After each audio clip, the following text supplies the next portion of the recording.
Lastly, on 6 tonight, we take you inside a raid police say got crime results and instantly improved the quality of life for neighbors in one Daytona Beach community. So the police chief decided the drug dealing had to stop, so he busted an entire family and found a half a dozen high-powered guns, drugs, and almost 1,000 rounds of ammo. News 6's Eric Von Anken is just back from Daytona Beach right now. Eric, right as you were interviewing the police chief, the guy he busted came strolling out. And he confronted me and the chief, guys. I'll show you that video in a minute.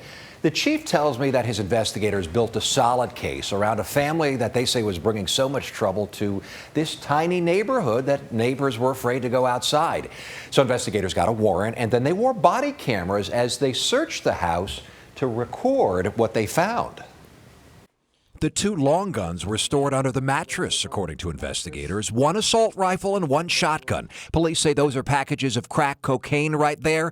This is all the cash they confiscated, and 2 more guns were sitting on the shelf in a closet. You have a convicted felon in his house with 6 firearms that could be used not only against the police, but, what if you rip somebody off and they want to come here and retaliate, and you get innocent kids out here? Daytona Beach Police Chief Craig Capri showed us the house where it went down back in April. We had to actually breach the windows. And the rest of the neighborhood, Cedar Highlands, that the chief says Lindbergh Gaines was terrorizing. Some of these houses have been here probably 50 years, if not more, 60 years, and you got people that live here that are just good, decent working people, and they don't want to have to deal with drug dealers and gun violence. How you doing, Lindbergh? That's Lindbergh Gaines himself. He bonded out, and he's back home, the same house where police say he, his son, and his brother, all 3 were arrested, by the way, were operating a drug-dealing business. No, there was not a drug-dealing operation. Were there 6 guns in that house?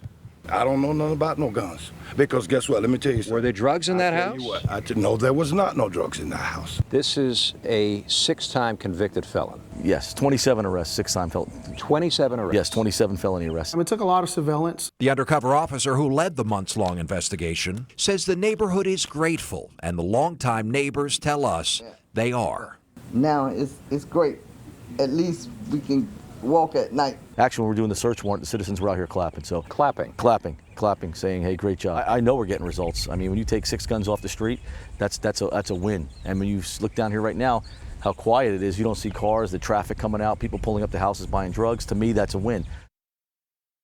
Okay, but you're probably saying, well, wait a minute here. The prime suspect in this case is out of jail and back home? Well, the chief tells me he hopes this bust will put him away for a long time. Eventually, he says the feds, the ATF, is looking at this case, and he wants them to file federal charges for all of those guns in the house, which, of course, would result in a long prison sentence if convicted. Sure.